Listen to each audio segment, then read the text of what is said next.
ngasi January kitang Mari Ingsog Lesingan ikon nga humdoy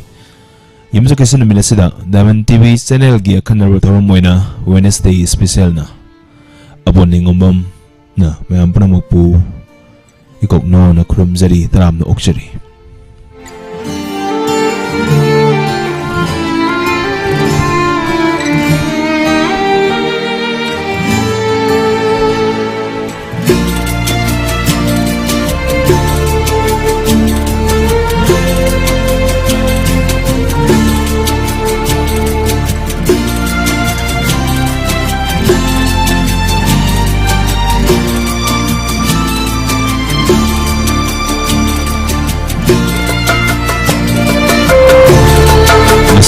Sila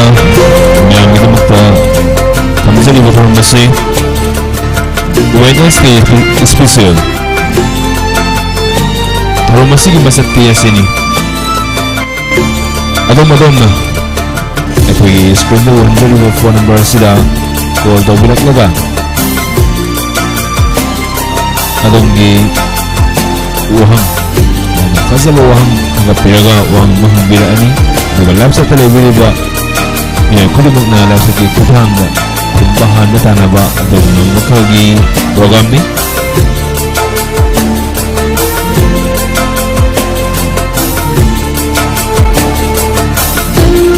Alam na talang sa program sing ko limang taramok suri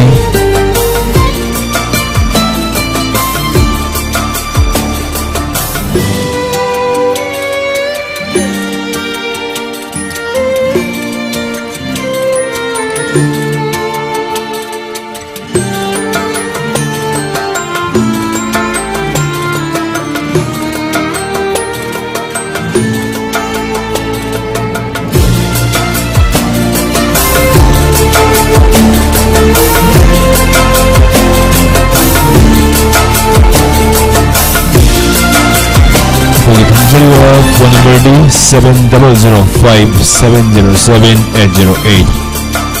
highway number sila ko double tinadong ni Fazira Bawang Maduhang View Adugang nga sigilap sa delivery mo kung timag na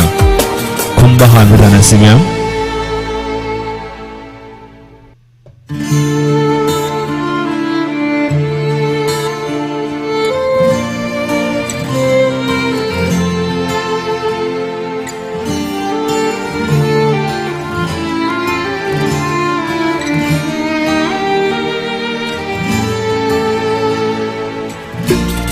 lab sa tuling sunberg na ba amadi kusem lab ki kutang natabi ba amadi TV sa na gimamang tuling sundu na yung tabi ba kuni mag bukasuhan na abon ni ngambam na ikok na kurum zari tahong basi sa lugar minasi kanadang ikaramba wahang hanglai kanadang kumi habido tahong saruk ya minasi Tawa na buhang birak ba matanda Wang si entertainment gamay na ba Kasi film Lila, drama Asin na simba Singgigi o imi na ba Ning singjari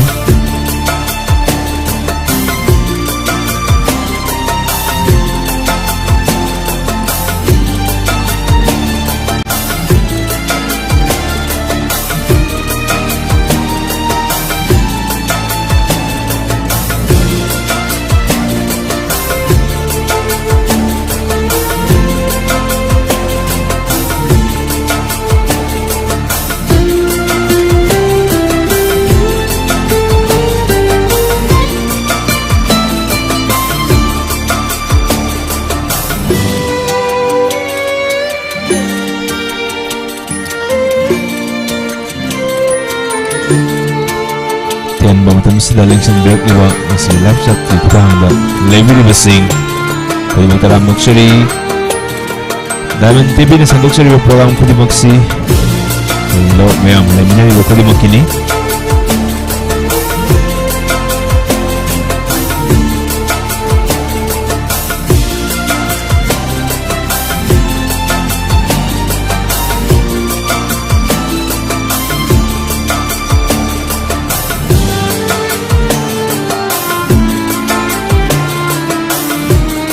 Sige, alam lang siyang direct na diba? Sige, ahan ba ko lakot siya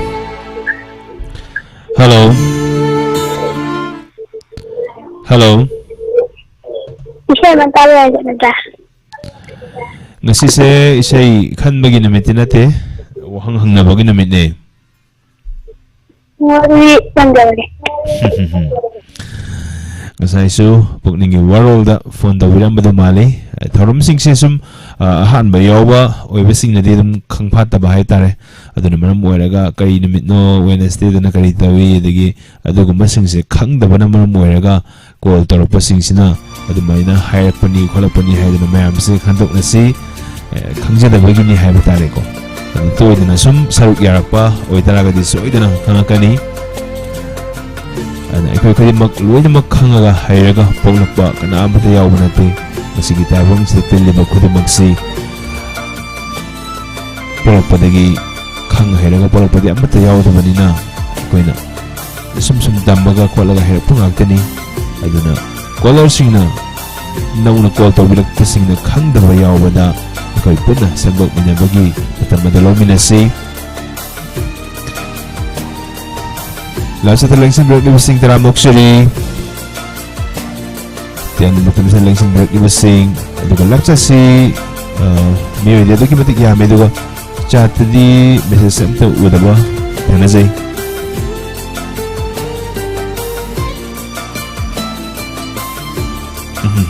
Taram sa somda internet at panaway na rami langsing break libasing taramok siri nasay niki uza udre aduga refresh taro kanda di yakre ahan balangsing birak pasi takhel taurim bramo pranestori kunrakpam sar makon se seng diye dakpila e hojik tiya bila bura mayam tang haibiyo mayam ki kamen nam tingin sage kaidem prema sar anno na dakpila e sar abu haibada soy ki buwar muni kanjay sound amtung yabreng biyo mayam yadragati Bi alang mamna toy bi sir ay sir James kinilayeng yun tagpilay tagachari sir eminasi pranesuri kundrapum sir yari tagpilay achom ni toy sound okay tagpilay Roman Tongbram Govindagram yari tagpilay singam tama sir abo nungsibagi lepsembol tabilay inamsabo hai ningal itan tagachari toy bi debi ningthausan devika susimti oinam sir abo kulumjari tagpilay Kurumjari taramok jari Salam Sanjit Singh Joy Moirang Them Saubi Puyam Sir Abo Takpilai taramok jari N Sarat MM Wizard Yare haura se takpilai Biyo si kaya yam kalalaga tau se si program si gidi Hoy Debzani Kasar taramok jari Bi alang mum sir sound Kasi tau din takpilai Ngasay ahan bagi kami nam ko uzero bani hojiti yare takpilakpa Haini ngalita tagat jari Nasi ahan bako lokot jari Mayam punatami nasi Hello Hello Taramok jari Pondok jari Rajasthan dagi Shakespeare tagat jari Taramok jari yamba Wednesday special How was the phone to raiba Karam buwahang po na lakpili yamba How was it Saklakli ba ay ngonda kay na bay may sak Pagkado oil ko nang ginapam dadi Kau batam lagi ay giwakal Kau batam na nang giwakal Punsigyo mo'y nga biday Piragir nila Punsigyo'y nga biday Piragir nila Sige, sayja Ay maratay saglay niya ko ang drama. Sige kway hauba makokto ako duna karino aduga singer do na kanano. Mayam ko biba hobi are. Hauzik yam Shakespeare na sagfi kiba isay dugi ahu pare ng madi singer. Ay di kangjare. Mayam kang bramde miyo. Isay do na kuha ko bile Salam Sanjit Singh na lapsa kin biba yam ba. Ay hindi. Yam. Sakto pisa siyam fazabani. Ado mapung bhabaw ba kung mayam na ngaysari Roman Tongmam Govindagram na tapta jayan tatakpila i tawi devi na su tapta takpila i susimti oinam tapta takpila i jitan 1 to 3 ning thawzam pranesuri na su ing tap na lanbil kagpi gani Devzani Kasar ay di kang di na takpila i Irom Binod Kumar Pachoy na su tapta takpila i ai tahu na pede hosi sang bila pom male ning them common ko adum makha ge tabo hang sing dadum saruk yaminasi ngasi amna nungai ga male nimitsi Wednesday ni aduga Wednesday special gi thoram si mayam da hang aga caller mayam sina hang aga asmaina adagi tabi ni live sa live ko di mong namu khomba han meta na bani smaina to si yamba Shakespeare song gi wakal da kari phawi bage yam nungai ten man si jo dagi khang dab su khang ni da hoi si jo makal nungai ba interesting ba makang hoi nungsi ba khanglam daga bu tapta jenta takpi re tapta jenta na takpi re si samse laga joy marang them na sum na possible tapta jenta ja jenta gi sum me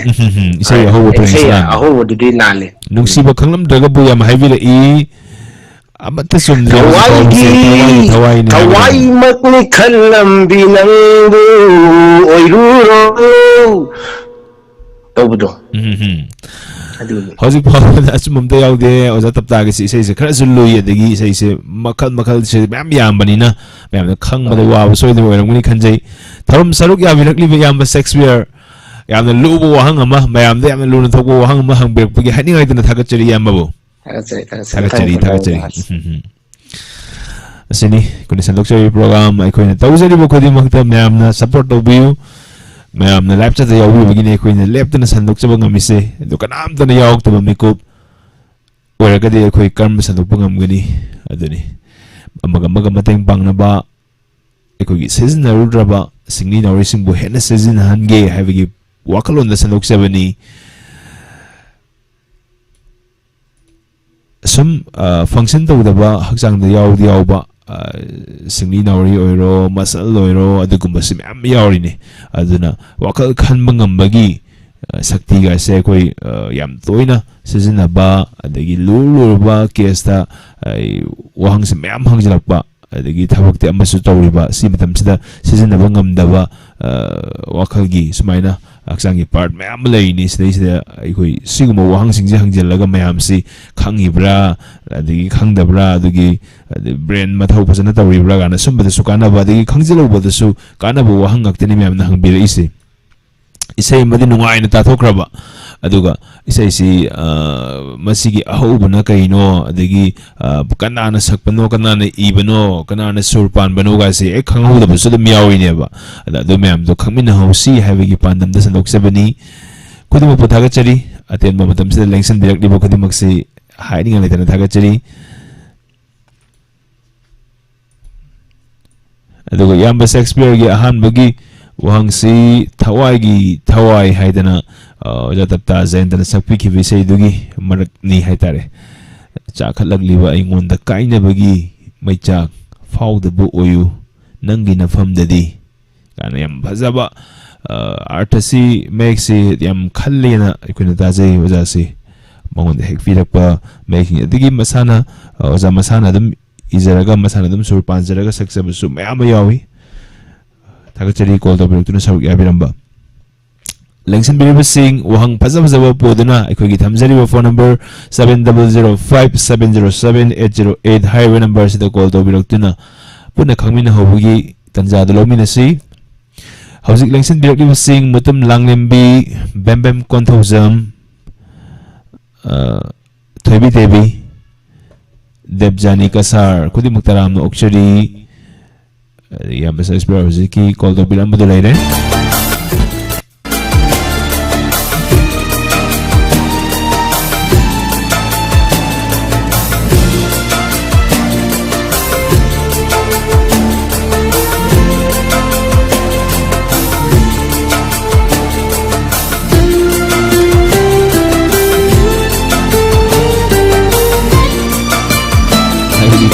Saya kata Kata pemale, hajik ta ay di kang din hai besi awi. Ada yamin nasi. Ada yang bahasa Shakespeare sa hai bi remember magtap tadi chumme duga. Say aho par exam ta hai bi agtaba. Nuksi wa kang daga po hai besi sa mana besi ni. Season ta bir besi awi matang ikola da putong sa pisari. Hello.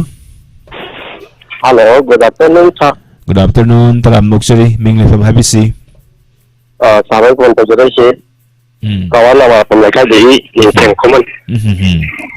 Sir Ningtem Kuman Taram Noksari Karam Wahang Puduna Lakpiri Sa bây isai dialogue at the mayam de kitang night natai jaraga we English ki may kungataru A to Z sidagi kuji mayak mga kakalaga haitare ko mga kalakotiraga apun na TV sejin na po sak ama kakin manu kita ba ay ga manu chi kwai mama ang ba haitare ko ay na website ji machine lo to kaga na nori da bashin lari do adu dinamo ko yi da yawa pa ama manu kita ba aduga hadiga machine lari dagi amu mathang amu second time third time di second time se second letter se second time Lautok Raga lautok raga akoi tawai panda jiba pula ta hamna baru ga posak ama thagi mami ga ba hoi jiba almasi tadi lo hadu tentang da hang jaga to ya bazaba GK kaman ba na bazaba hang mang bi ngasi lab sa dali basing hantang daw yung bio ma'am khang mo yaro ga di habiro ajudum ni kapsa dagi pa kung kumbiyak po yare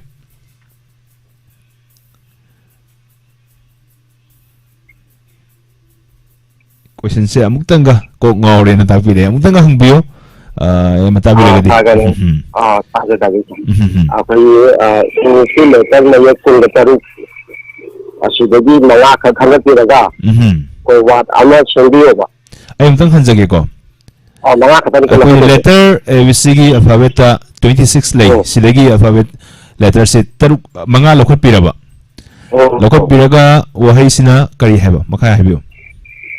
talo ko ni ga sina bana miyo bana sina batangai fa da posak amagi maming oy word ma punjalaga letter manga sila punjalaga posak ama oy aduga letter sigi kwai digi oy thang masila loktok raga na ne boy ga mari dela mu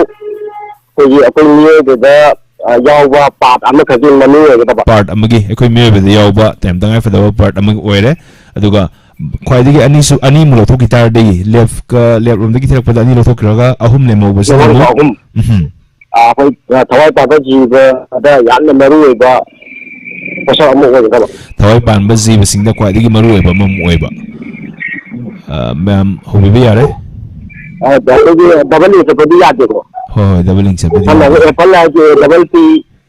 L E होगा अब double P है double चक होगा makada maga muyauri double jet ba word oi da letter sing jam ta mana da boy ga da ko letter manga sam ta mana da boy ga da ba mem kumbi ba hobi are horse kumbi re ya machumbra horse S O R S E sagon gi bananche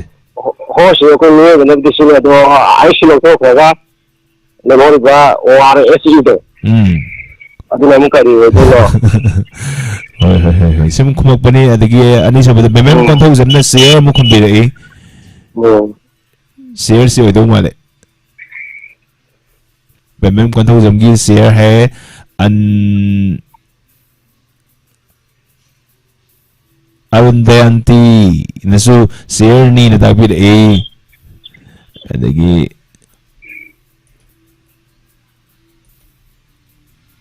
yamat tabir bra cheer se heavy CHAIR se masih semua bra sunnah sa jamme yan fazaba wangi ya chokui lere kila ko ya sam lere ai sa ko ya shit amul lere ya no fazaba wangi masih adun me am puna khangmi na ho ya ba yam fazaba wang hang bire ya magi mingdo me am na mutung heavy ram si ni ken kuman Ningtem kawana marakum lekai dagi oja ningtem kuman na hangbek libo wang se koi khudimang da khangjan bla kana ba angang sing inkhale ba sing ja so yam khangan ba ya ba duguma makal gi question ni sir call to beltu na sir gi habiram bagi namta hiding ai tana thagat chari apne loko chu thagat chari thank you asini masi tum kana ina khali hana tajakre aduga hoji khudak te haisi lak pusida kaw gi baga su me adum biaram gani adumaina ma'am करी करी फाउबगे ma'am वकलोन फोंदोकपियु लैपचर की खुदांगदा अखोगी call तौगदब number सिंग असि अखोगी लैपचर ते लेबिरिब सिंग तौरकदबनिना अखोई मथक ते थोअलगा pin तौरगला थमजरबनी कइनोसे Ambika K H की ma'am call तौबियु हायगा फोन नंबर इबसे सिदा कमेंट से पिन तौजरबनी सिदा मेंग तौबिरसु यारे मथंगी कॉलर खुदुंसा पिजरी हेलो हेलो तराम नोक्सरी सर आई कक्चिंग दे इनोम चात्तिमिता दुमसा प्रेमिता तराम नोक्सरी करंबा वहंग पुदुना लाकपिरी नुमसा सर इसै मरक्तै अमस खर छागा क्वेश्चन दि कोन हाइसे क्वेश्चन दो हन हाइजिनजा ताबिरिब्रा इसै दु नुमसा ताबिरिब्रो isai matik ta hana sa se bogo aduga wahang ko na hana se bana tadi hana loi khumdo khrani ba isai don hobiro li wai hauge li ma se na yuraba khong tachini ai hang na wa na khang na li ma se na yuraba khong tachini ai hang na wa na khang na Thakkanumiyanggi angang bai Thakkanumiyanggi angang bai si mako awud na kai haibano ate isai chapasina kana chapano hang hoi awji num jana sakpi kriba isai du marak tagini isai magi marak ki sak tagini do aho brain duga singer duga haibini ang al antara अद phone से तुम पाई भी हो मैं हमने हाँ कुमक सिंह से तुम बात हो चला क्या बोको अद हो जी बोगे तुम तो बात कुमक थ्री हम लूर माले इसे हम फंसे बने ताकि भी हुईड्रोम हेलानी चनु ना नलिनी व्यायाम त्रामोक्चरी आई आहान बता जबनी ने थोड़ी भी देवी ना करी है भी नहीं थोड़ी भी देवी ना आहान बता बने है थागचरी मैम कुंबीबा होबी यारे याम लूरे सर न सुसिमती ओइना मन ताकबिरे इदुम समसी खंग दोबो मांद्रे न खंजरे खंग दि हाबिरे कनोगी बाबुंग छना तो न Sapa humlare wakhangi nonglei nungsina amambada tare miyamgi punsi humlare wakhangi nonglei nungsina amambada tare miyamgi punsi nakhoina pamjaba angangba matu lo lao pakumpina ba aingon dagi hai bai sai kaza bi sai na lo shi ai ba mi do sai su ko wala hoi ai ni sai kaza ba hoi atra yam lai bi sai ne hoi mayam ti sai ari ba si am ta tabi da ba ma le ai tan Tanjasina hana hujiki aho buga se hairaga di haipe ningjing nguni khanje aduga khodak de haisila buja ka bugum basum basum dum thoe bako adu oigani khanje ai ko haiba de ai su khum ngom bon te da mina chala kan da di ai na khangom hai da min mayam do wa biga no ai wa ngang choi ga su cha tham de oi thagachari call do black tuna saru ya mayam wa ya de ka na kan ngai ne pung tok to wan hoi ga suga black te thorom saru ya black besine ko nyam ngai jai se thagachari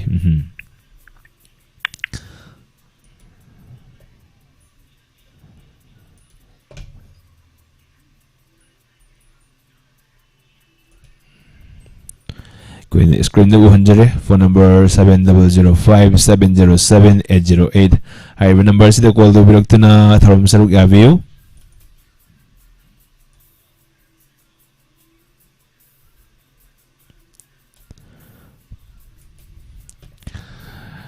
question si adum aru basu yawe adagi arai basu yaw boy sino yami si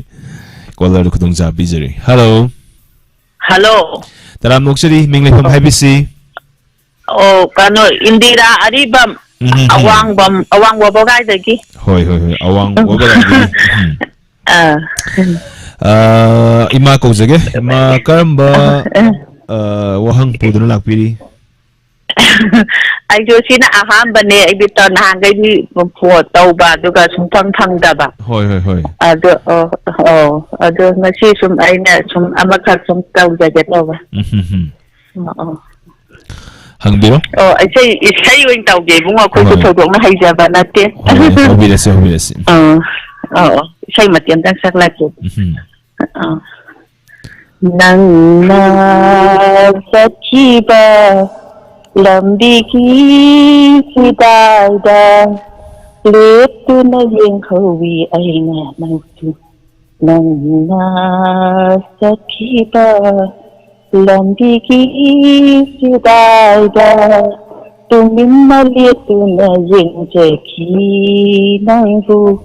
thamoi kalona piseki aina handang mapoki aruiba bida nana itu sise ai badi khangja dare adu sai sachiba kalaka do di manu tu khatang hanja ji atai di to haite music imana sapikriba sakti kibi do sakti kibi ise sigi singer se kanano haibani ma'am kumbi ba hobi are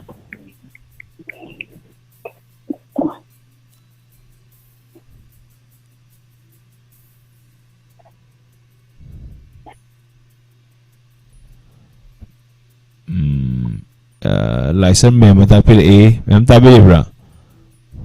ताजरी license में मता फिर ए अदगी यंसनबम बिलासनी ता फिर ए सनातम B ता फिर ए license में मता फिर ए लाली हजुर लाली बको होय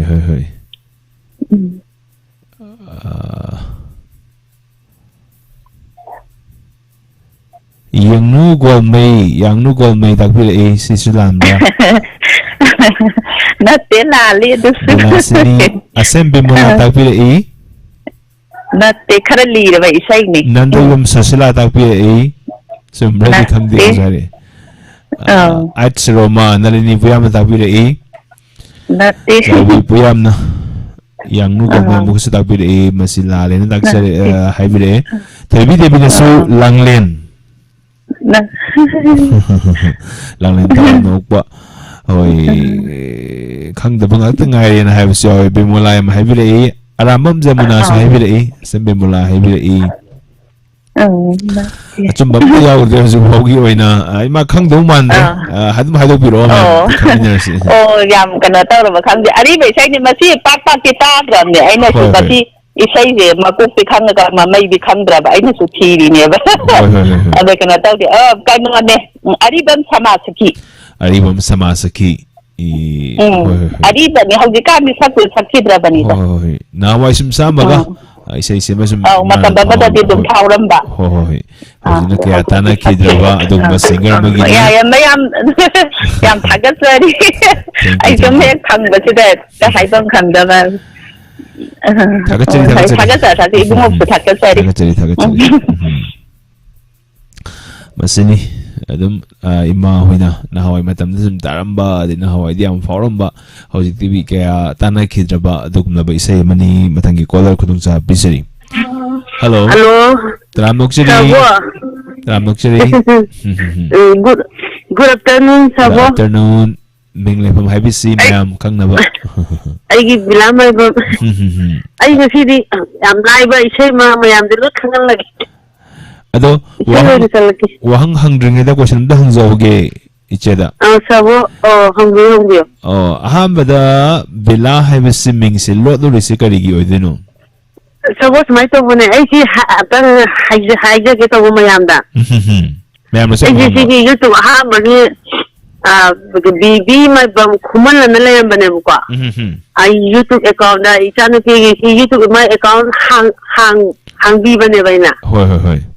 do magi sida magi kano yamna thagat lam bane ba video magi angangi magi mating dance to gi ko mana hangja bane ba Hoi.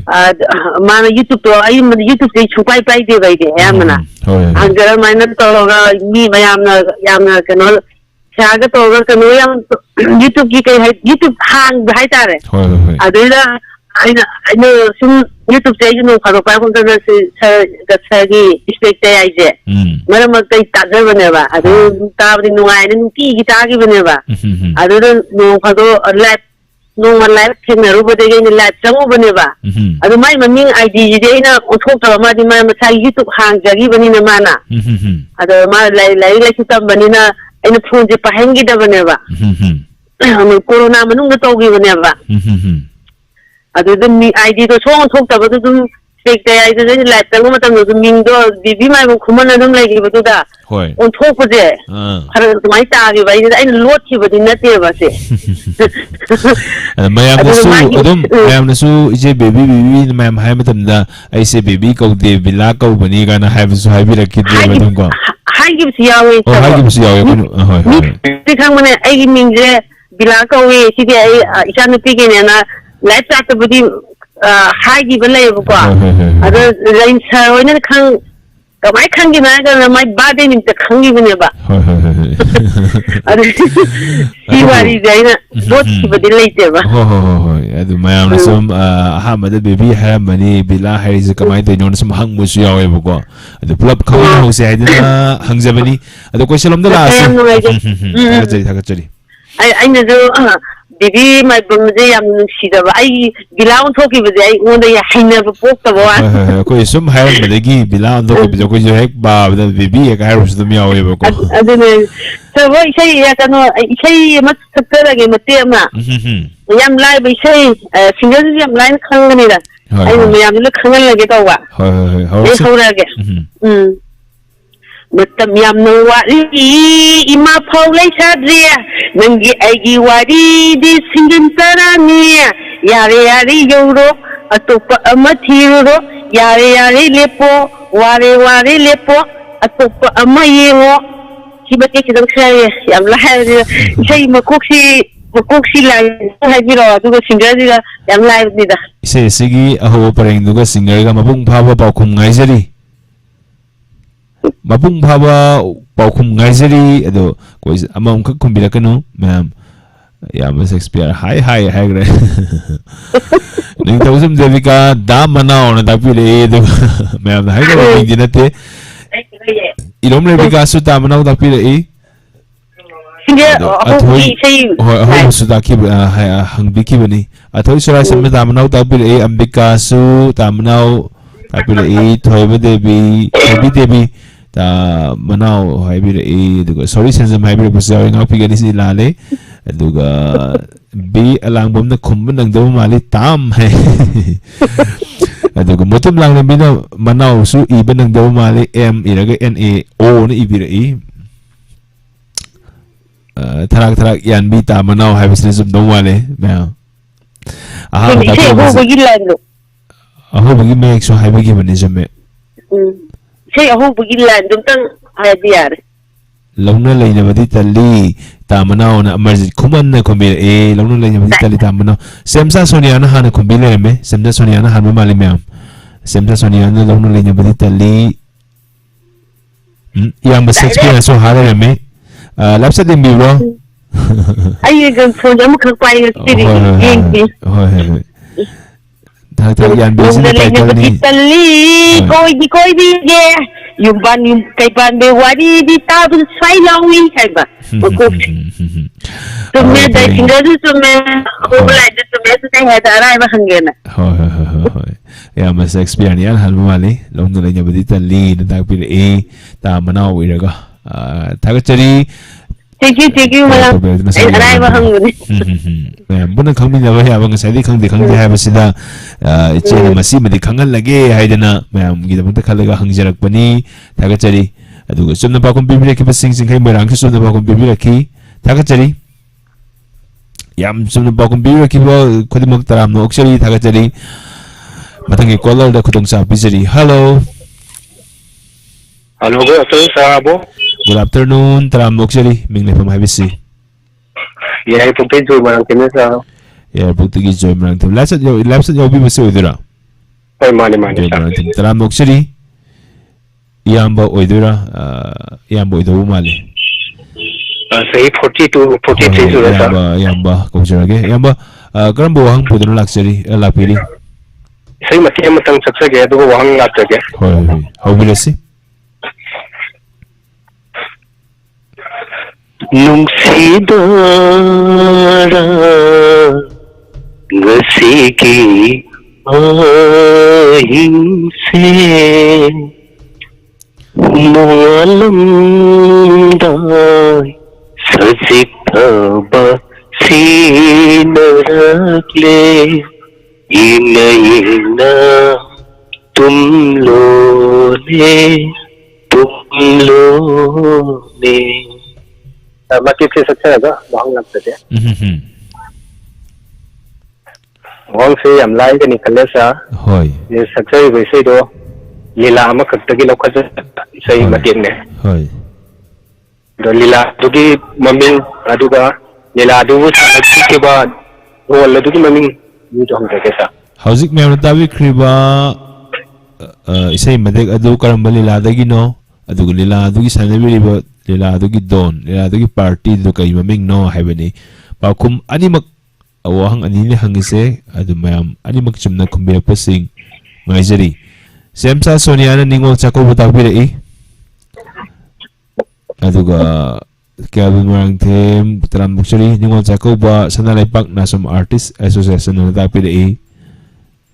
Asom लिंथोइना इमा इंगागी पूर्णिमा ताकबिले इरोम विनोद कुमार ना अदगी निंगोल चाको बसेम हाइबिले मुतम लांगले मिनेसो हाइबिले एनी बुमसा सिंगर वेना हाइबिले हजिक यामना हंगबिरक पसिना लीलादुगी दोन दो करिनो लीलादुगी ममिंग दो करिनो हाइबनी याम समिको होय अदम बात होचगे सुमयाग दे हाइबिरो any बुमसा निंगोल Chacko बताकबिले Sumbayaw kreba. Kalamba kalagi wedino. Atumlin thoy malay na. Atumlin thoy. Ningon jako ba sanalipak na som artist association na bisi sumamali ko. Hoy atumlin thoy. May amasumlin thoy the club na to biyo. Inga ke Purnima haibir pusyawi sanalipaki. Yaman na bani. Tagachari call do berto na wahang fasabama hang birami. Tagachari. Salam Nirmala ningon Jacob lila sanalaipak tapi ningon Jacob ba sanalaipak nasum artist association kombira ibu kodimak takajari harum masigi yamna achum mapa kum kumbi pasing hai ningal itena takajari matangi caller da kudong sa bizari hello sir taram nokchari mingle hum hai bisi kaksing dagi Naubi taram na actually wahang lumdala ase kay wahang bigadari pwede sa sorry Horsi I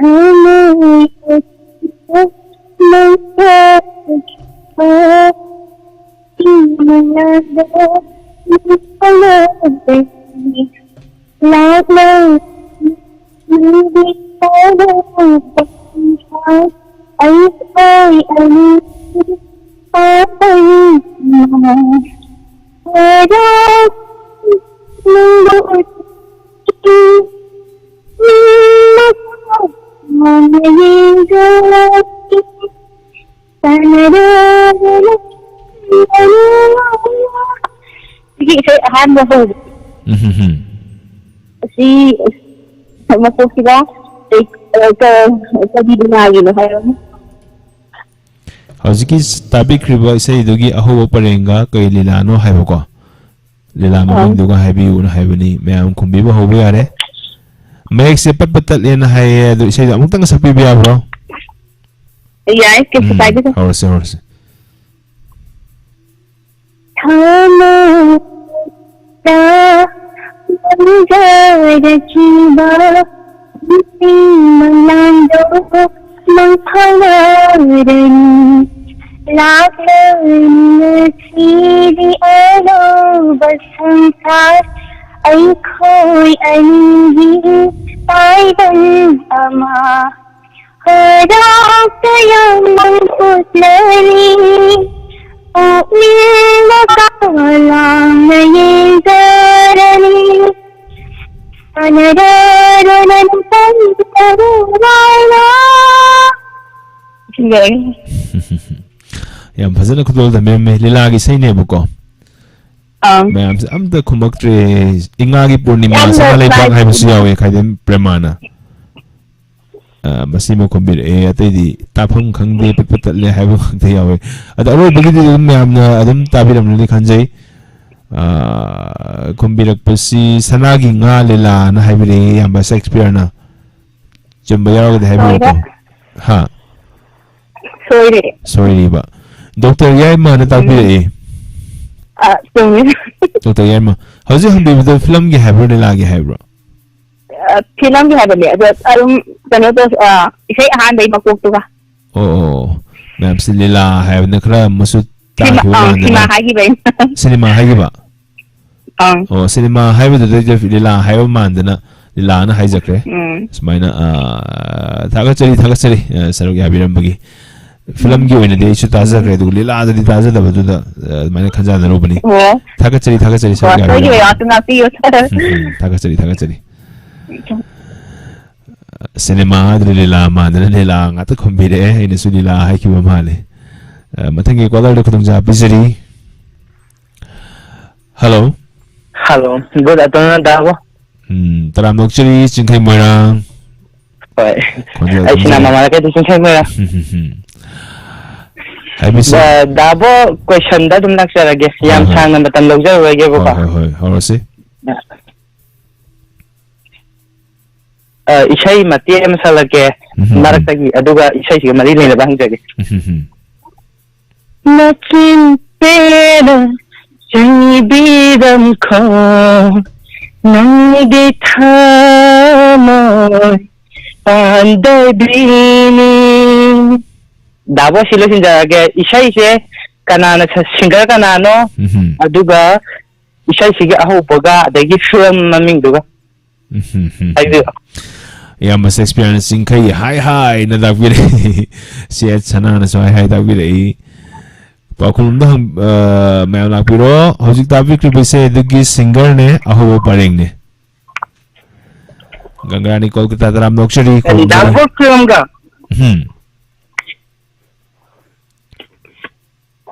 Amuka habi taza hodre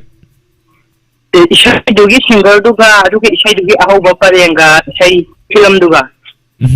film duga habi ko film dune aho pareng ne singer ne is question ahum ne ino singkai gi se Swami Kumar khak ta phi re khara sang sala o sala di adum ba ko yaw ho kre singer singkai som singkai ne bio okay live chata Sesana yam pagana kai dire ge khan ba me ko ko namna sakibale miki tuwan film gina hoy kaurage khan ba nukupta na tawda adu zai ba sing ba chamani ifam da tawda ko hoy faza bi sai ni ma ani shuba prega okina ani shuba antara sentence to second sentence adu dai salba adu mayam da amatanga hangjage mayam de to ni ngagadi film ding magta thoibi si adung ko ba adu ga magi film se ayam bana khungam go badana me sendan go mana ayam tong galle adu director si kanano masi madai ju khangjale film sigi adu magi film je thung badi hero ni si amta de thung na ganda ba hoy mayam kombi ba ho yare director se kanano haibni ko tabiri bro singkai morang tabiri bro dabata jai director se haibni ko hoy director se Jennifer Thangjam B Alangbam Bella Thoibi Devi Rebembem Kondozam Seram Nirmala Rani Konsam ki director yaw tamale CH Sana Romi Mete am haibire hoji pan jakri ming mem se am Shakespeare so Romi Mete ngata ngai kre sin jumam dong male man film jaya yenge hoi yam fazani yengbiyo akhoi film jibu akhoi ni yengdana kana ni yengdana hai wafam ji thamjage thagachari call to bir tuna saruk yabiram bagi damak thagachari mathang call khudong sabijage thagachari susimti oina susum na bakom bibiri e amarjit khoman susum na bakom bibiri Jomrang them Devjani Kasar taram na actually Irom Revika chumna bakum bibiri gi yamna fazaba wang mani na hawai yamna marak ama yam ngalingay na taba marak sila nupi hoziki let on oriba nupi koi female si ming sa toibi am kawe romite gi tongan wari ma laiki bani me amang suli ki bani adana maram oraga koi gi let oriba nupi female si heroine hetare si toibi loi kau ki bani mathangi color packet sa bani adu butat kre kakisa badina te tat ki bani ko mathangi color amade khudong sa pisari tanza phang adi soi dina tobiro sisu packet sa baga dum tat ki phone kakpa amade block thamba kanam tagi number lejade long phado ko jo piro aduga block thamba yaubra ganda sum yeng bi ya ko ni tawsari ba phone se kana ko mokra block thammi digi phone kak thalai ga habise ko dem noi jade ba ko na ke dobugi ko bu throm saruk ya jage na tawri ba myam sile ko na ka dobugi phone kak toino ka dobugi block tham doino ko saruk ya bi ba myam call phangi phangde ga ja ko dem noi jai ne ba ide ko gi throm kra san dok jaba sida hai heitana maina hai ba hitaba myam kra myam de ko tam jaba sida myam de call phangde ga habise ko yam noi jai ni adu loina mak phangbo mi na si matangi caller de khudong sa pizari hello anu mutul sara abo wi kai kono se taram noksari ming le pham habisi ai ming se romen tongbam ai le kham na govinda gram de taram noksari wahang lundala ase kanu to ai je ai se matiam saksa ga duga ai hajraga chithi se mapu onare Pakhang namai thakanu pakhang namai thakanu sigi singer se sigi album je kumi ba hero ni je ka se kana no sin ahum je hojik tabi kriba me tabi kriba se dugi singer ne adigi ek to bikhiba actor amade hero ni do hero heroine se kana oideno haibani nam kumi ba dum hobe yare yam Shakespeare hi ngak tangai re yam to dum saruk ya pheba sing gimerung da yam Shakespeare hoi yam ba romantong bram hoi now jingkai moirang bila hojiki lap satai le video khodi mong yam to saruk ya pheba ngatani tharam mabung phan bada chauba mating pinabi bangak tani bia lang bam hoi tang chari ming balau da sing mem yaro su musi lap satai le video khodi mong si yam ko gi thoram munung si beba ngantani haijage Irom Binod Kumar Pasoy Part 2 na James Bala na tagpida aduga Sarita Gasmir tagpida Joy Morang Tem na Singkay Morang na Amta Butadri Say siya tagpida Kaiku Sonali Mukherjee tagpida Bemem Kantaw Jam na Chumbayaw dun mahabiro ko hujiki da sume Kaiku Sonali Mukherjee habise ko aduga masamak su singer su oine ba hoi film se kai film oi denu film ati album ne bako ama ya ba sing ngi yam kan na taw ngi matam ne hoi remind to boy dang tanga ngambira mo ne matekse chithi se mapu onare pakhang namai thakanu pakhang namai thakanu hai ba thagachari saru ya biram bugi thank you sir matangi kola da khadong sa pisage hoji kwawo nga sai digi exam black pa digi na hoji pawo leng na library bo khodi makse haini ngai tana thagachari damin tv gi mai kai digi mayam puna mapu taram no actually thagachari BD Crescent mai tar he dagpira chingkai moirang Sonali Mukherjee gi isai di aina yam pamba madi nungdi nungsi na sak phajabani na tawas nungdi nungsi nang se nasak fajabanina kana nawai ngalingaw matam gi say ni marak hypotala aikoina dum ngang oizari ngai matam oiranguni khanje yam nungai tabada Sonali Mukherjee akoi maitai macha nate adu jaraga su mana saktorok bada akoi maitai macha dum male hoji phaw bada dum handaki koi da bada su akoi daman TV da sanok sakibani mana sakpai se ema adu adum sakpirok matamda atopa lamdagi laaga sakba singer ma atopa lamgi singer ma dum mandabani akoi maitai gi loan se am seng mai tare sima ang panisisu welcome thoibi lengsin bir e thoibi devi thoibi ani thana lengsin bir e welcome thoibi devi lengsin bir e bam bam kon thousam pramo laisram lengsin bir e haini ngata thagat jari savita kaisam masai digi uzade laibiram badi dumyai thagat jari salam sanjit singh lengsin bir e isai singse khangdaba ngakta na dak bir e aina sudum marakta ma hangjarage adu khangbar da meng minasi caller singsi khidam lakhocha hogena tamjabani call phangdena takpir pusu yawi angau bi sorok haibamna karong sir abo amadi meamu kurumjari takpir kurumjari taram noksari takhel taram promo lengsin bir e irom rebecca taram noksari amba Shakespeare Supriya Wangzam yam Shakespeare na hol mga sadigi haibiri ise bila mingse South film gi bila na film laibane yenki hol da bijata 2007 da dagwiri yam pazaki dagwiri aduga ichana lang mung gawarna sarabo good evening dagwiri good evening taram okchiri ngasadigi dum leng na laibiri basingse haini ngai tan thagat chari sanjat lai sam lengsin birai sir khangna ba ngakta ngai re tagat chari samabala samurai lapam bedi creation khara live oina hangbiu na takbir e caller khara latlingai sida isa call phangde na Supriya Wangzam na takbir e sarabo call phangde na adubu somdana mu call se laktaba internet ki problem se dum thoi kana ko mukhar de call ka i gana dum highway po su yaw phone aduna ekoi dum maina tawjaba ka suli jade ekoi tharong bu sau yazage khalaga ekoi ya vira ibo kodi makse taramno oxeri ka do bugi ekoi na call ka dawri bano ka do bugi ekoi na phone block tam ga dawri bano call ma su lak pirami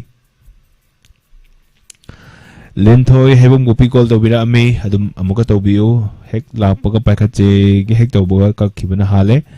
taram oxeri phone sisu ngasingalang sikra nungai tabu oi internet namaka internet ki mateng lojira ka to program oi banina hemalata endram oxeri joymarang them salam sanjit singh set sana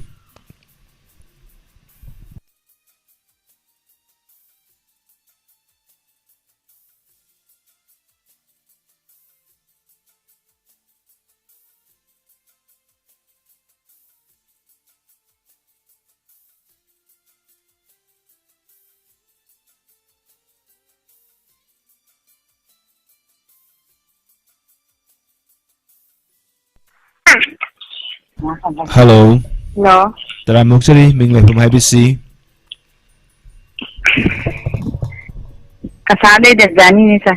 kasar dagi Devjani taram oxeri karamba wang hangbi dawri hangbi dasi Haiba hitaba dialogue mate enteng tawa ke tai ni da. how was it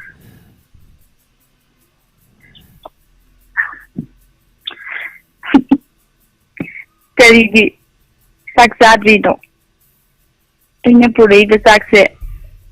ikun mana thongba chani. Nasidi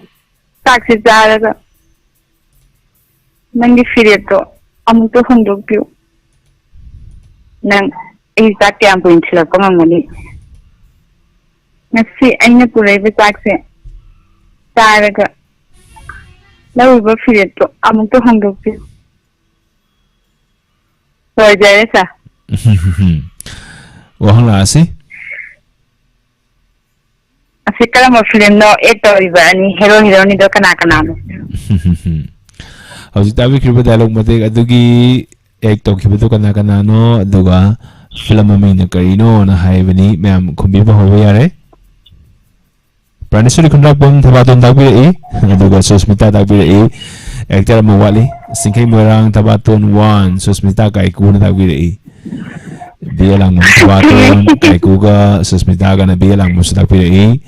yam thangna na ba khumbi bi hanya ga na thagachari chumme ko sisa yam na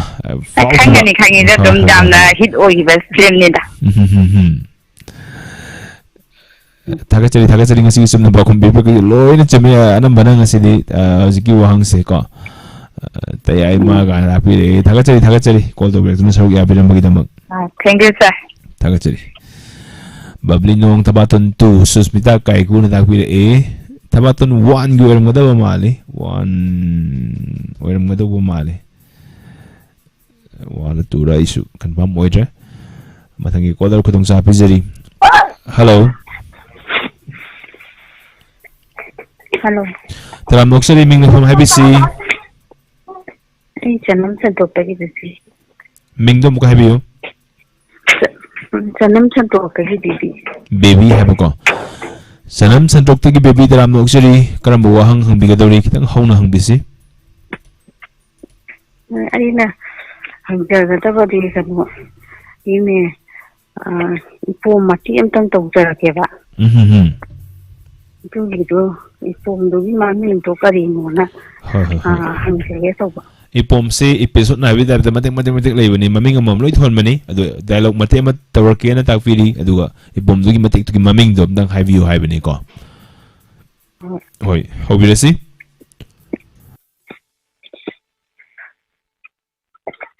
Wo ita nang guta di bro wo kana no chok kuira matam ji wo ingo de ita hai ba khonji ji ta gi ta lam ji da kana no ne ingo de ita ka na ka buri bo wo ita I men ta ne thuk pi ro chok kuira matam ji da nu pa phu ba gi wa khan da nu nga ma de nu ta ba hi tu mam cha bang khang da ma khai lai ra ba si ta ita na ita nang di karai cha lu kono ita nang di ano khoi la kai da chu thapa ama la ko ni sa chum chang ko ni ma ita nang di sa la ko sa ki tha roi sa chum la ko chang ko la ko ma ita nang di yam nang pha ja tho mi na nang di nau da nau ni si ko tang si maning do kan kari maning no mi pom do maning do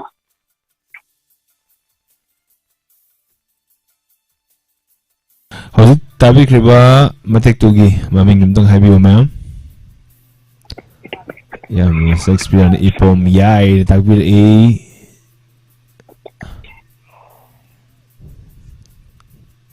nupi na ngamba nupa ni Singkai Moirang na takbir chumme buko inaw Singkai Moirang ma'am na kumbi adum kumbi ako sabi Jennifer Thangjim na so Singkai Moirang na so muka nupi na ngamba nupa na takbir yam khangbiram ne thagachari yam thagachari ipom mai bisi yam mani makal ama sidagi wahang ama sakalakpada yam line kumbi akpasi inaw Singkai Moirang thoibi devi susum na ba kumbi bira Jennifer Thangjim susum na ba kumbi bira hiding on it na thagachari lemon tebi gi mai kai digi ko to break do sam busu hanya na thagachari Lapsa sa election biya pada and sarat election biya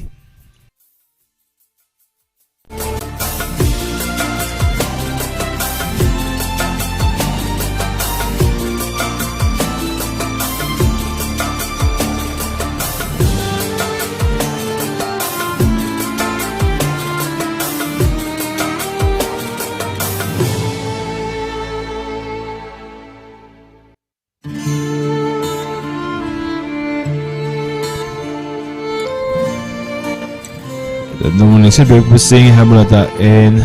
naurem thomba hiding na tana thagachari chomnin thoi taram okchari call phangde habase adam yawe aduga somna mu call laktaba aduga internet ki problem orang mani khanjai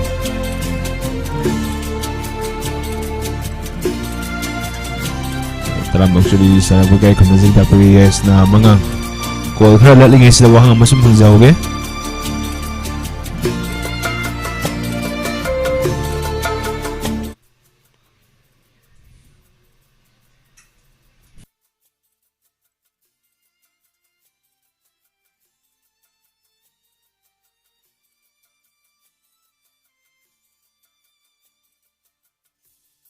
Wahang hangzawge ma'am samsara biro.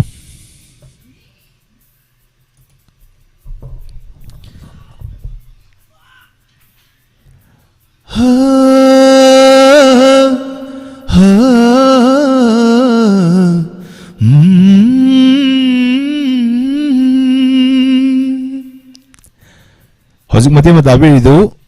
isai donate hang jadu je lele sikso kanano hojik mati ama gangje kripa isai gi marak ti yawa ala mati amani isai diri so ni khangbirang mani khanjai isai jibu khangam dabra isai so ni khangbirang mani khanjai adu kolama lei katang hol le biyo kolar ai wang jam tangi ngisi Ranbir thungaw in tapire hangjabadi isai duni isai dugi lyrics isai mai e do kana oidu no haibani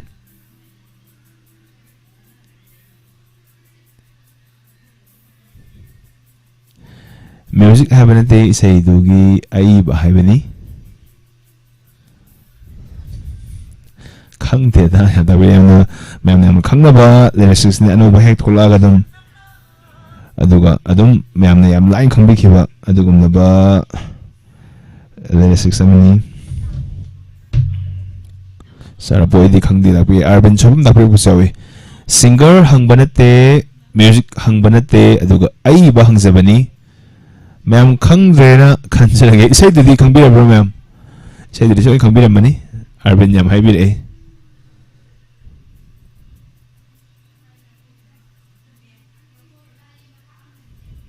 Tony ahibam ngakta ngai kre music pudi Tony ahibam ni aduga lyrics to the hero ja takpir ai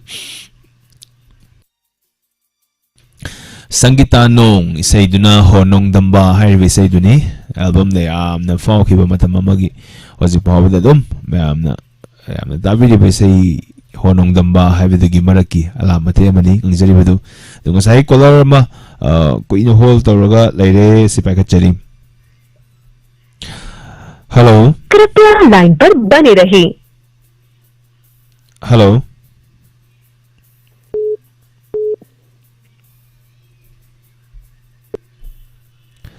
hello Hello. Tara mo sa liming na pamahibisi. Nagong kupidagin lithoi tamo kay tuwan.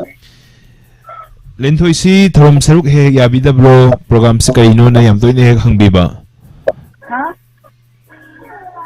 Linthoy ngasi si wahang hang nabini. Karam buwahang puto na lakpili. Jingkay mo lang ko sita kumbili isang gitanong oybani honong damba na. Romi welcome sa rabuwa mate kang di takpili. Linthoy karam buwahang puto na lakpili ngasi wahang hang nabini.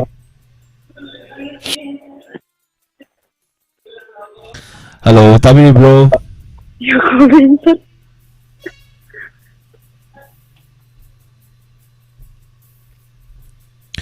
Linthoy hebong bopi video call rin tawbir aduga wasum ta haibidre kari program no ina haibir ase adum yam toy na tawbir aduga hello Hello tamo kay program ta sa hugre. Ngasi si Wednesday special haidana wahang hangnaraga pakum khumna ba lab sa talabili busing na pakum khumna ba duni karam wahang hang bidoy no Wahang hang baje tamo ay na hay ra sa may amda hang budra. Hoy isay numay isay mati mga singer hang bagumba adagi film maming dalo ama taroga film maming hang bagumba may to bodo Oh.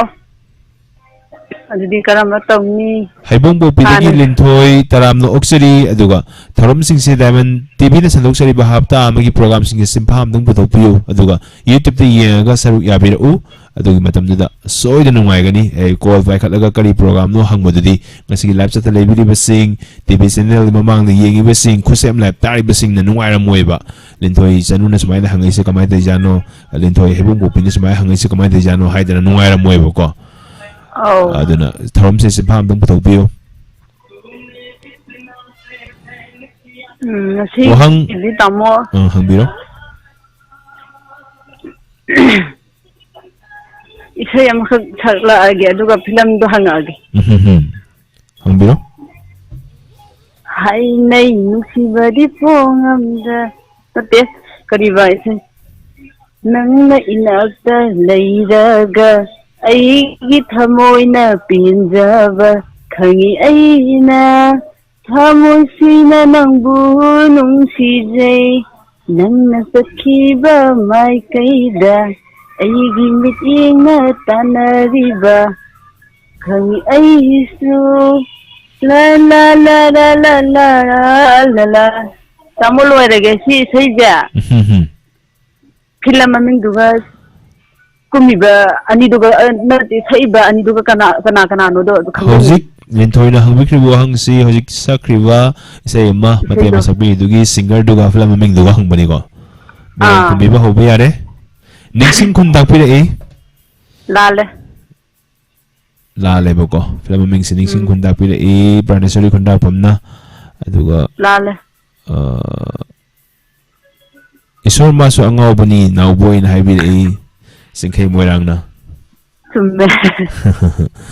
ꯑꯗꯨꯒ ꯉꯁꯤꯗꯤ ꯌꯥꯝ ꯂꯥꯏ ꯍꯣꯏ Jiten ꯃꯥꯟꯇꯣꯊ꯭ꯔꯤꯅꯁꯨ ꯅꯥꯎꯕꯣꯏ and ꯃꯟꯗꯥꯀꯤꯅꯤ ꯍꯥꯏꯕꯤꯔꯛꯏ ꯅꯤꯡꯁꯤꯡ ꯈꯨꯟꯁꯤ ꯌꯥꯝ ꯀꯩꯅꯣ ꯍꯥꯏꯕꯤꯔꯛꯏ ꯅꯨꯄꯤ ꯁꯤꯡꯒꯔꯗꯨ ꯀꯅꯥꯕ ꯅꯥꯎꯕꯣꯏ ꯑꯦꯟ ꯃꯟꯗꯥꯀꯤꯅꯤ ꯍꯥꯏꯕꯤꯔꯛꯄꯁꯨ ꯌꯥꯎꯏ ꯃꯟꯗꯥꯀꯤꯅꯤꯌꯥ ꯂꯥꯜꯂꯦ ꯅꯥꯎꯕꯣꯏꯗꯤ ꯆꯨꯝꯃꯦ ꯑꯗꯨꯒ ꯅꯨꯄꯤꯗꯨꯗꯤ ꯂꯥꯜꯂꯦ ꯍꯣꯏ ꯑꯗ ꯀꯨꯝꯃꯤꯁꯤꯅ ꯒꯣꯀꯨꯜꯒ ꯑꯕꯦꯅꯥꯎꯒꯅꯤ ꯗꯥ ꯑꯐ꯭ꯔꯥꯎꯅ ꯍꯥꯏꯕꯤꯔꯛꯏ ꯑꯗꯨꯒ ꯅꯨꯄꯤ ꯁꯤꯡꯒꯔ ꯅꯨꯄꯤꯗꯨꯗꯤ ꯂꯥꯜꯂꯦ ꯃꯟꯗꯥꯀꯤꯅꯤꯁꯤ ꯌꯥꯝ ꯍꯥꯏꯕꯤ ꯅꯥꯎꯕꯣ ꯑꯦꯟ ꯂꯛꯁꯃꯤ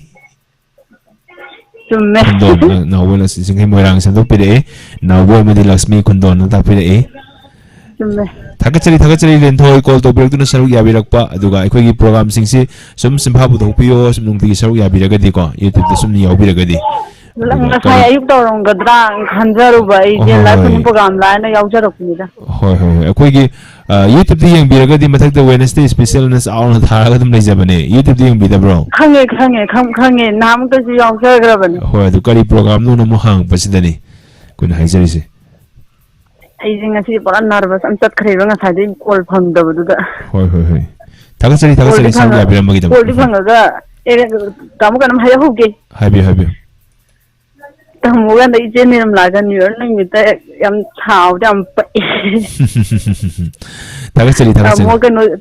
ꯇꯥꯃꯣ ꯑꯣꯂꯦꯟꯒꯗꯣ ꯍꯟꯗꯛꯇꯤ ꯇꯥꯃꯣ ꯁꯟꯇꯣꯁꯦ ꯄꯥꯛ ꯎꯗꯦ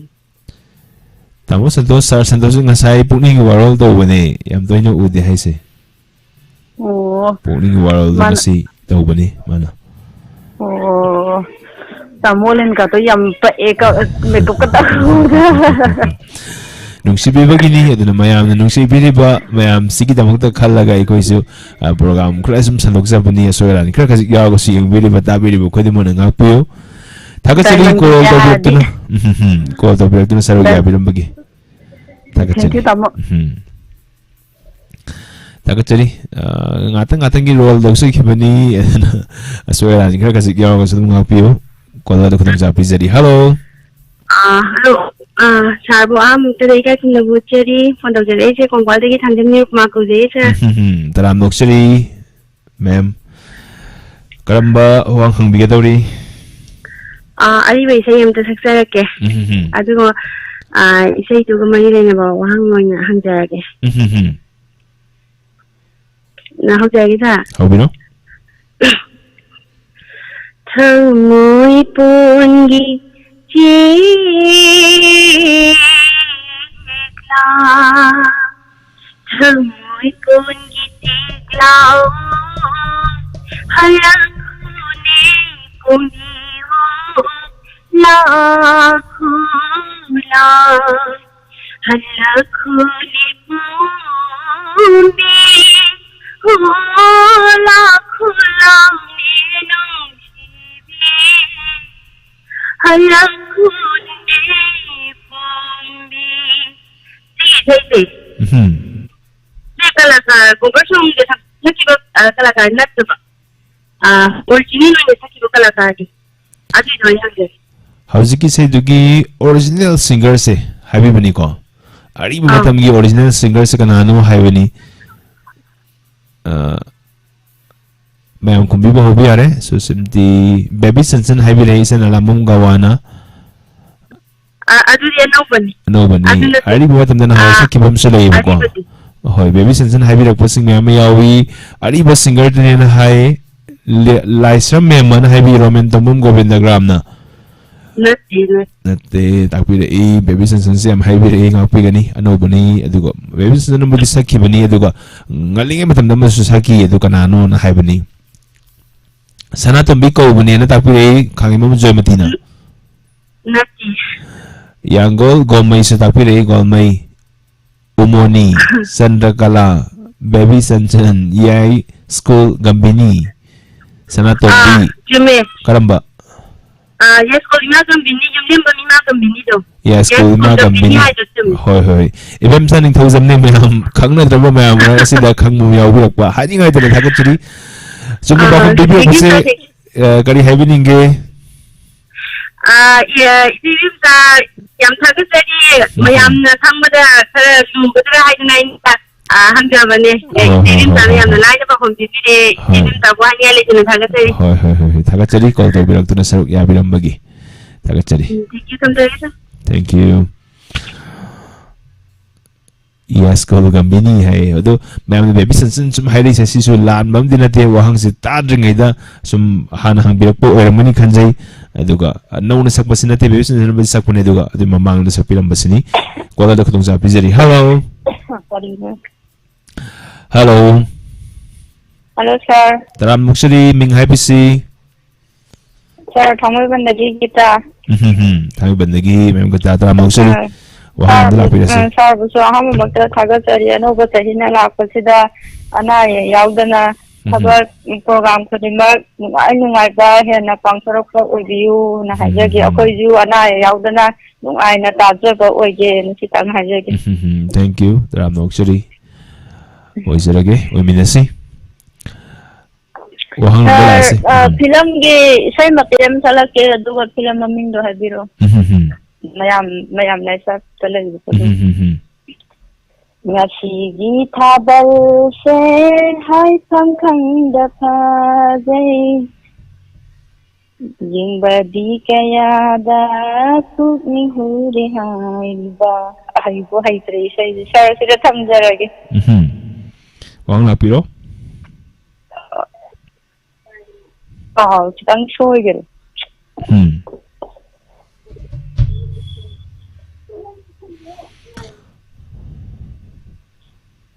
Wahang se ang tengah bio film maming hai bani ko adum kumbia ko may ama yawi batok sir ke ko masih pati loy na cuma male amda batok sir ke sun ba kumbi bio pusing si mira mem sa hai bile cumi ko cumne sir yang suna pa kumbi pusi yang haraw yang nungai yam hek yam thagat sari irom binod kumar pachoy khangimum joymati pranasuri khundrak pam thagat sari dagi seram nirmala si kudi mengtaram noksari mera memsa habi pasing isan nelang membibi rei memang kontauzam thongam bining thauzam yawbiri thongam bining thauzam nahan ekoina koina sasaru bada niwer namita su thengna zarei saksana bagi palen na thengna zarei thagachari mera memsa thoibi devi anita waikom hemolata en jumnai pakum bibi pasing taram noksari thagachari hello. Hello, good evening, Sarabo. Good evening, Tram Nuksiri. Mingling happy see. Happy New Year. Happy New Year too. Ay, din taning thousand ni Sarabo. Hoy. Hoy, ito pa kumsum na PBQ mo din ko. Hoy. Tagachari. Wahang ama hangahurage hay na call daw lai ini thoram bunung sibi na. Hangbiro tarasi. isay mati amta hana salaki sa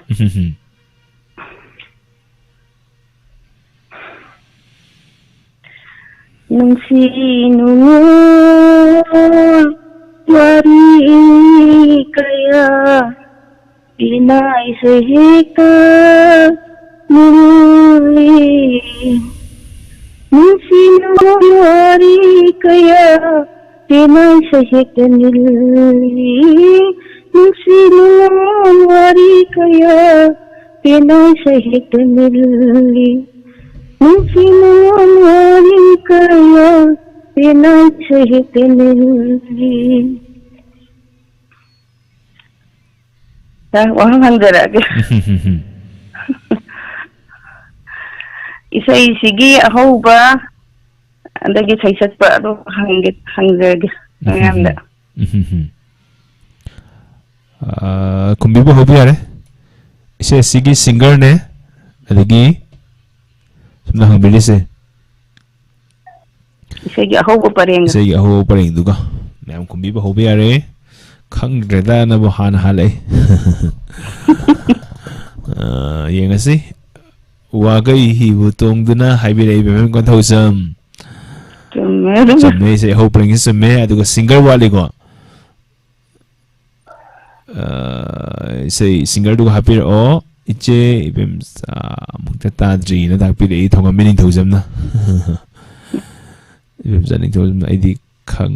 de ko haibasi yawi wagai hi butong duna haibi say dunia haibirei me ama aduga singer de amata hapiraktre Rina sapa lemon le khangdare dapire e syam haibir pus yawe ahibam syam haibir pus yawe naurem thoi thombana Michael ne na dapire wagai hi butong duna memma haibir sa sindi wa namna chumba yaw dum haibir o isebem sa adu sa kano ne ahibam sam na sa dagi ari ahibam buda tanda na sa ho ahibam sam sam haibir kusing hani ay tan thaga chari aduga isegi aho pareng wagai hi butong duna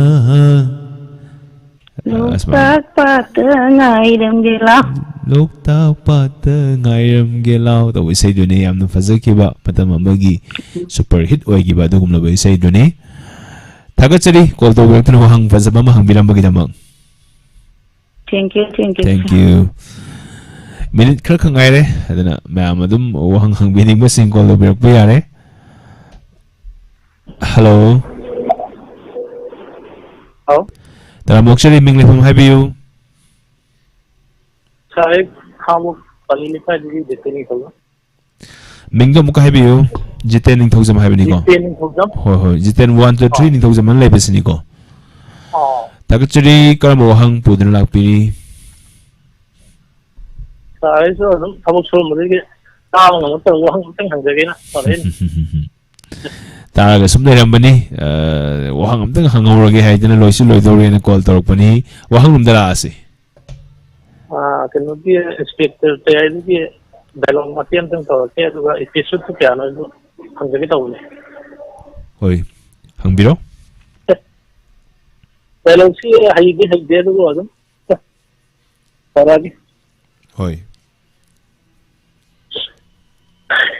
Susmita karigumda ai na mafam masi chingna thola ta namana sa bo ai kadong nung wahalo namana sa mafam da ai na yam na mirai khamale ni Susmita ai na kadong nung na wahalo Susmita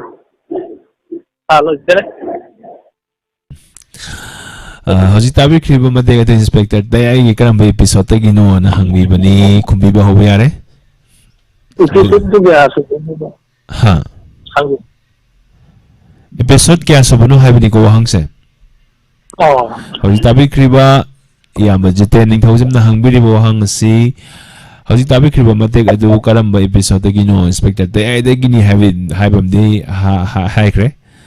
mayam khang bu ya dum kumbi yo ꯑꯗꯨꯕꯨ ꯈꯤꯇꯪꯗꯤ ꯂꯨꯅ ꯊꯣꯛꯀꯗꯕ ꯃꯥꯜꯂꯤ ꯍꯥꯏꯗꯤ ꯌꯥꯝꯅ ꯌꯥꯝꯈ꯭ꯔꯦ ꯍꯧꯖꯤꯛꯐꯥꯎ ꯎꯕꯗ episode masing khangna yamkhre aduna masi phawbagi manungda karamba 763 sore started go home pum doi sore hoji bawda tawriba episode se si manungdagi karamba no haibani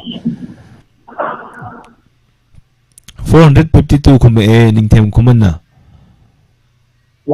lali ko adagi nawren ha yam khena he ba yam khena khre nawrem thombana tu ne na haibir e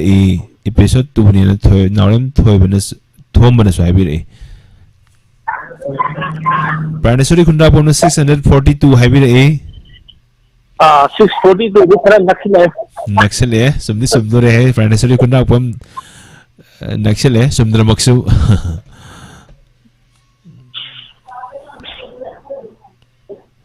masi madi dum khang bada kra wa do ma le episode se hoji bawda le episode si chat ka home pum doi sure aduna masi di khum bada kra lu do ma le aduna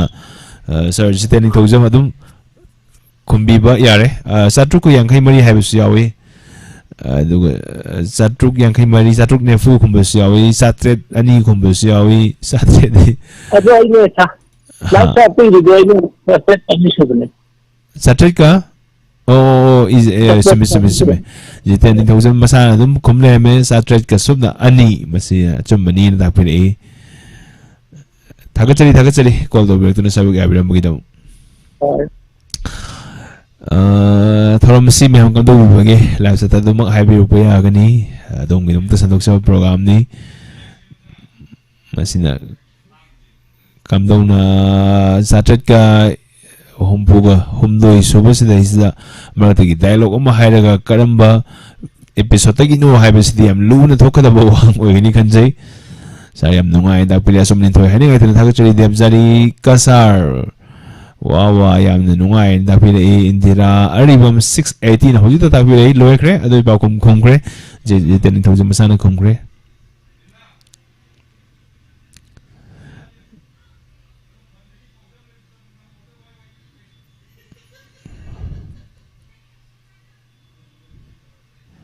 $6 PM books and o na pe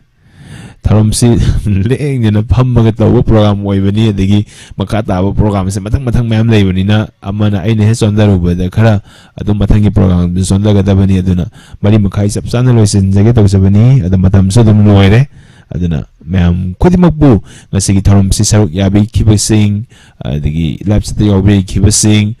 Kosem live tabi basing TV channel gi mamang da lengsin laga yengbi basing hani ngalai dana thagachari ngasi Wednesday special program mapung phana saruk yahan bikiba saruk mapung phana tharom se pangtok bada tek ta kaidana pangtok pangamhan bikiba khwai myam punamakbu aroibo oina abo ningombamna kaidana biya thangni jari punamak na pinabirasi khurumjari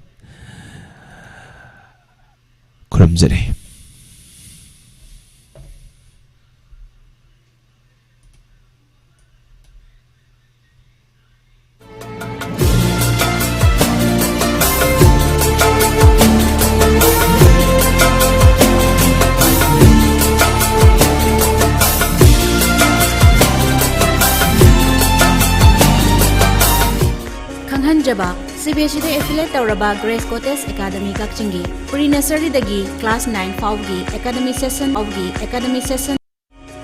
Khanghan Jaba CBSE de affiliate tawraba Grace Cottage Academy Kakchingi pre nursery dagi class 9 fawgi academy session English ani kundomdoi kunyamari gi admission form thaba amadi admission haujare academy asna feature ba khudum chaba singi pre nursery dagi class 5 fawgi day boarding gi khudum chaba thamjari bus service Kakching Palel Wabagai Mantak Khongjo nupi masa masung nupa masa singi boarding gi khudum chaba sulaijai loinana class 9 amadi 10 gi English grammar gi takpi tambina ba oja ama pamjai Khanghan Jari ba principal Grace Cottage Academy Kakching contact number pujari 9366424189 amukdang hanna 9366424189